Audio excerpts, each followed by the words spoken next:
Hello दोस्तों, 12 PSU या government companies के बारे में बात करेंगे जिन्होंने फाइनल डिविडेंड की घोषणा की है। उनके डिविडेंड के बारे में और डिविडेंड एनालिसिस इस वीडियो में हम डिटेल में करने वाले हैं। तो देखिए, पहला नाम है defence company Bharat electronics. Bharat electronics की तरफ से 60 पैसे का डिविडेंड यहां पर आ रहा है। ठीक है, अगर मैं यहां एनालिसिस करने जाऊं तो देखिए, इससे पहले भी 2 डिविडेंड आए हुए हैं, एक बार फरवरी के महीने में, एक बार मार्च के महीने में, वो भी 60 पैसा के थे। तो तीनों डिविडेंड को अगर हम ऐड कर लेते हैं तो ₹1.80 का यहां डिविडेंड होता है। पिछले अगर फाइनेंशियल ईयर के साथ अगर हम कंपेयर करते हैं तो ₹4.5 का डिविडेंड था, लेकिन बाद में बोनस आया हुआ था। तो बोनस में क्या हो गया, 1 शेयर 2 हो गए, मतलब टोटल 1 + 2 3 शेयर हो गए थे। इसलिए आपने देखा होगा शेयर प्राइस भी उस समय में कुछ 300 350 के आसपास में था, और अभी आप देखिए ₹100 के आसपास में, क्योंकि बोनस एडजस्टमेंट हुआ है। तो ये जो ₹4.5 को जो हुआ है डिविडेंड, उसको मैं बोनस एडजस्ट करूं तो ₹1.5 होता है। तो ₹1.5 और अभी ₹1.80, तो टोटल 20% का यहां पर डिविडेंड इंक्रीज हो रहा है। दूसरा नाम है इंडियन ऑयल। दोस्तों, बहुत उम्मीद नहीं की जा रही थी अगर 4-5 महीने पहले अगर हम डिविडेंड की बात कर रहे होते थे, क्योंकि Q1 Q2 बहुत ही खराब रहा था।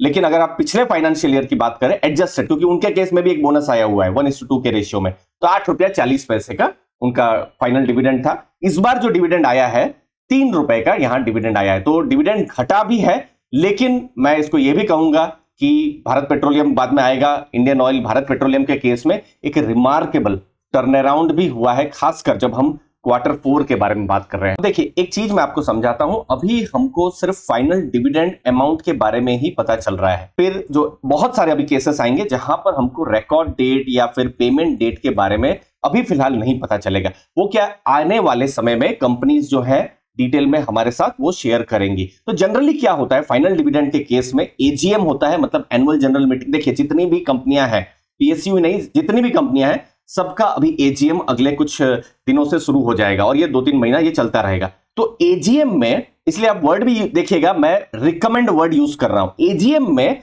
जो डिविडेंड है डिक्लेयर होगा, फॉर्मली डिक्लेयर होगा, और जनरली एजीएम के 30 दिन के अंदर में डिविडेंड पेमेंट भी हो जाता है। ठीक है, तो अभी कुछ नाम आपने देखे हैं, जैसे सिर्फ हमको यह पता है कि ₹3 का डिविडेंड इंडियन ऑयल की तरफ से आ रहा है। फिर अभी ex date, record date, AGM, वो सब डेट आने वाले समय में आएगी और डिटेल्स आएंगी, हम आपके साथ शेयर करेंगे। तो अब power grid total final dividend आया है ₹4.75 का। अगेन डेट्स और डिटेल्स आई नहीं है। इससे पहले फरवरी में और फिर नवंबर के महीने में डिविडेंड आया था 5 और 5 ₹10 का। तो टोटल पूरे साल में कितना डिविडेंड हो रहा है, ₹14.75 का डिविडेंड हो रहा है ना। अगर आप पिछला फाइनेंशियल ईयर देखें तो भी ₹14.75 का डिविडेंड था, लेकिन एक उस समय में जो डिविडेंड आया था तो एक स्पेशल डिविडेंड था, जैसे ये दिसंबर 2021 का एक स्पेशल डिविडेंड था। अगर मैं उस डिविडेंड को हटा देता हूं तो ₹11.75 का डिविडेंड होता है। तो उसके हिसाब से हम देख सकते हैं कि डिविडेंड थोड़ा सा बढ़ा हुआ है। तो ओवरऑल ₹14.75 का इस बार का डिविडेंड है और फाइनल डिविडेंड ₹4.75 का है। चौथा नाम दोस्तों एनएमडीसी, यहां पर डिविडेंड कम हुआ है। देखिए, बहुत सारे साइक्लिकल सेक्टर्स में पीएसयू कंपनीज हैं, जैसे इनका आयरन ओर का बिजनेस है, जैसे इंडियन ऑयल में भी हमने देखा डिविडेंड घटा हुआ था। अगर आप ऑयल अपस्ट्रीम कंपनीज देखेंगे जो अभी हमने कवर नहीं किया है, ओएनजीसी, ऑयल इंडिया, आप वहां पर देख सकते हैं कि बहुत ज्यादा इनफैक्ट डिविडेंड बढ़ रहा है। तो साइक्लिकल सेक्टर में रियलाइजेशन ज्यादा हो या फिर सेल्स ज्यादा हो या मार्केट जो बहुत अच्छी चल रही हो, सुपर साइकिल चल रही हो, तो बहुत अच्छे आपको रिजल्ट्स मिल सकते हैं। जैसे स्टील सुपर साइकिल 2022 में आप देख रहे थे, तो देखिए ₹14.74 का उनके द्वारा डिविडेंड आया था। और स्टील बनाना है तो आयरन ओर की जरूरत है, तो एनएमडीसी को उस समय में फायदा हुआ था। लेकिन 2022-23 स्टील सेक्टर के लिए अच्छा नहीं था, तो आयरन ओर के लिए भी बहुत अच्छा नहीं रहा है। तो टोटल डिविडेंड ₹6.60 का। लेकिन फाइनल डिविडेंड क्या है, यहां पर ₹2.85 का यहां पर डिविडेंड है। अगेन यहां पर डेट्स आई नहीं है, ₹2.85 के डिविडेंड की। फरवरी में ₹3.75 का डिविडेंड था, तो टोटल ₹6.60 का डिविडेंड है। अगेन आप देख सकते हैं इस साइक्लिकल सेक्टर में डिविडेंड किस हिसाब से स्विंग कर सकते हैं।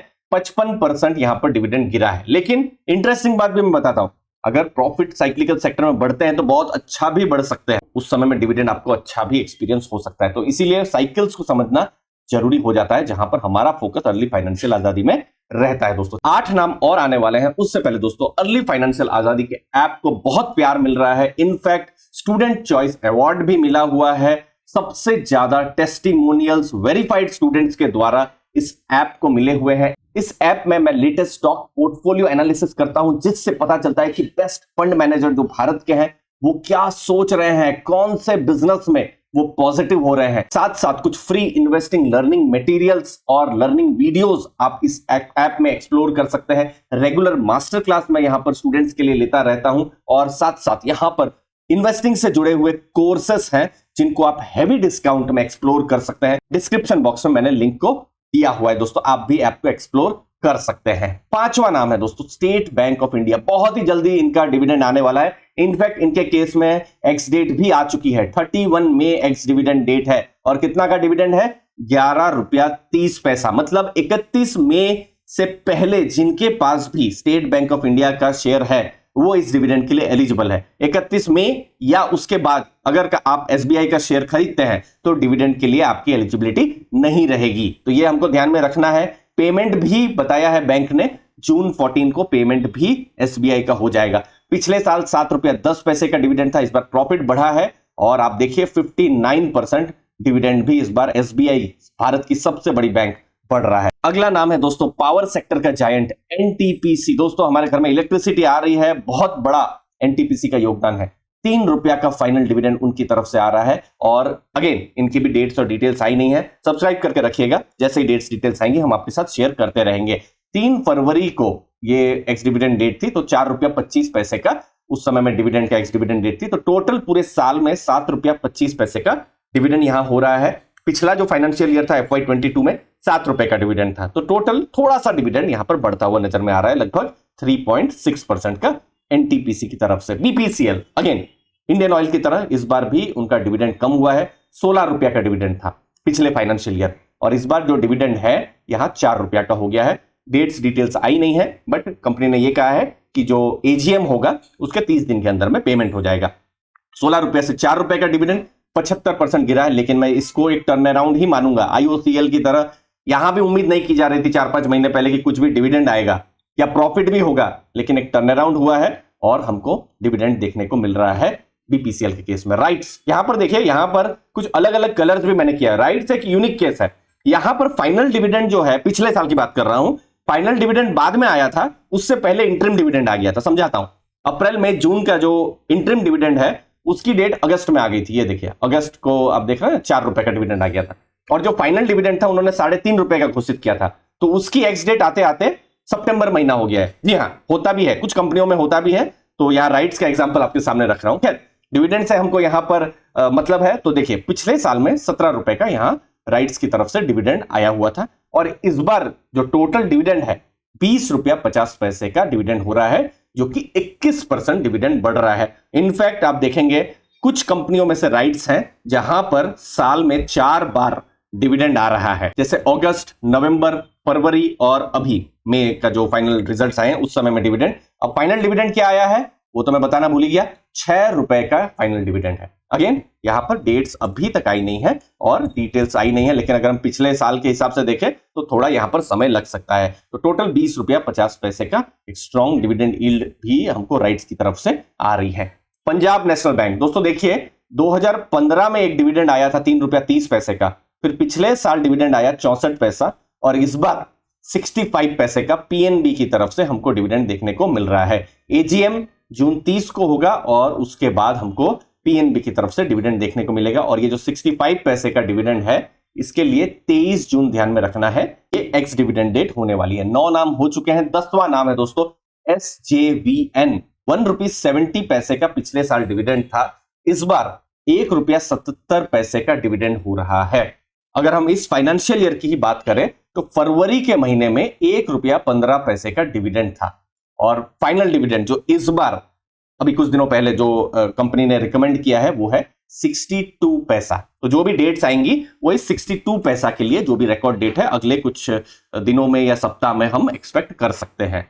तो ये डिविडेंड है, लेकिन मैं अगर 2021 का डेटा देखूं तो उस समय में इनफैक्ट डिविडेंड और ज्यादा था। पिछले साल के कंपैरिजन में हम देख रहे हैं तो अच्छी बात है, 4% डिविडेंड बढ़ रहा है, लेकिन 2021 में और ज्यादा चूंकि प्रॉफिट्स अच्छे हुए थे तो डिविडेंड और ज्यादा हमको देखने को मिला था। तो एसजेवीएन में जो है डिविडेंड यील्ड जो है थोड़ा स्ट्रांग हमको देखने को मिल रही है, क्योंकि 35-36 के आसपास में शेयर प्राइस है, 5% की यील्ड है। कोचिन शिपयार्ड रिजल्ट्स ने थोड़ा मायूस किया है और हमने रेवेन्यूज और प्रॉफिट्स को गिरते हुए देखा है, लेकिन डिविडेंड की अगर हम बात करें तो साल में 3 बार कोचिन शिपयार्ड की तरफ से डिविडेंड आ रहा है। एक बार नवंबर के महीने में, फिर फरवरी के महीने में और अभी ये मई के महीने में रिकमेंड हुआ है, फिर वो फाइनल डिविडेंड आते आते और 2-3 महीने लग जाते हैं, ठीक है। तो पिछले फाइनेंशियल ईयर में 16 रुपया 75 पैसे का डिविडेंड था और इस बार थोड़ा सा बढ़ा है, 17 रुपया का यहां पर डिविडेंड हुआ है। तो टोटल अगर आप देखेंगे नवंबर के महीने में 7 रुपया और फिर फरवरी के महीने में भी 7 रुपया का डिविडेंड था, तो टोटल 14 रुपया का डिविडेंड था। लेकिन जिस फाइनल डिविडेंड की हम बात कर रहे हैं वो 3 रुपया का है, जिसको आपको हमको ध्यान में रखना है। तो ये 3 रुपए के लिए जो भी रिकॉर्ड डेट है, एक्स डेट है, अगले कुछ सप्ताह में हम एक्सपेक्ट कर सकते हैं। डिटेल्स आएंगी, हम आपके साथ शेयर कर देंगे। 11 नाम हो चुके हैं, आखिरी नाम दोस्तों बैंक ऑफ बड़ौदा। बहुत जल्दी डेट आने वाली है, देखिए जून 30, 5 रुपया 50 पैसे का डिविडेंड की एक्स डिविडेंड डेट होने वाली है। और आप देखिए पिछले साल के कंपैरिजन में 93% डिविडेंड बढ़ रहा है। 2 रुपया 85 पैसे का डिविडेंड था और इस बार 5 रुपया 50 पैसे का बैंक ऑफ बड़ौदा की तरफ से डिविडेंड हो रहा है। एजीएम जुलाई 7 को होगा और पेमेंट एजीएम के बाद हो जाएगा। फिर से ध्यान में रखिएगा, 5.5 रुपए का डिविडेंड और 30 जून यहां पर एक्स डिविडेंड डेट होने वाली है। और शेयर प्राइस कुछ अभी 180 के आसपास में है, तो डिविडेंड यील्ड भी हम देख सकते हैं 3% से थोड़ा ज्यादा हमको देखने को मिल रही है। लेकिन पीएनबी की तरह यहां पर भी देखिए, इनफैक्ट एसबीआई ने भी पिछले कुछ सालों में फिर बीच में डिविडेंड नहीं दिया था 2018 उस समय में। तो 2017 में देखिएगा डिविडेंड यहां पर आया था 1 रुपया 20 पैसे का, 4 साल डिविडेंड ही नहीं आया था। फिर 2022 में डिविडेंड आया, फिर 2023 में डिविडेंड आया था। खैर 2020 का जो डिविडेंड है उस समय में तो आरबीआई ने ही कहा था बैंक्स को कि डिविडेंड आपको नहीं देना है, क्योंकि उस समय में अनसर्टेनिटी, लॉकडाउन वो सब आ गए थे। तो टोटल 5.5 रुपए का डिविडेंड बैंक ऑफ बड़ौदा की तरफ से। सब्सक्राइब करके रखिएगा दोस्तों अर्ली फाइनेंशियल आजादी। यहां पर हम passive income, dividend income, stock analysis और रिसर्च हम करते रहते हैं। आपका बहुत प्यार मिला है इस चैनल को, आपके समय के लिए बहुत बहुत धन्यवाद। थैंक यू दोस्तों।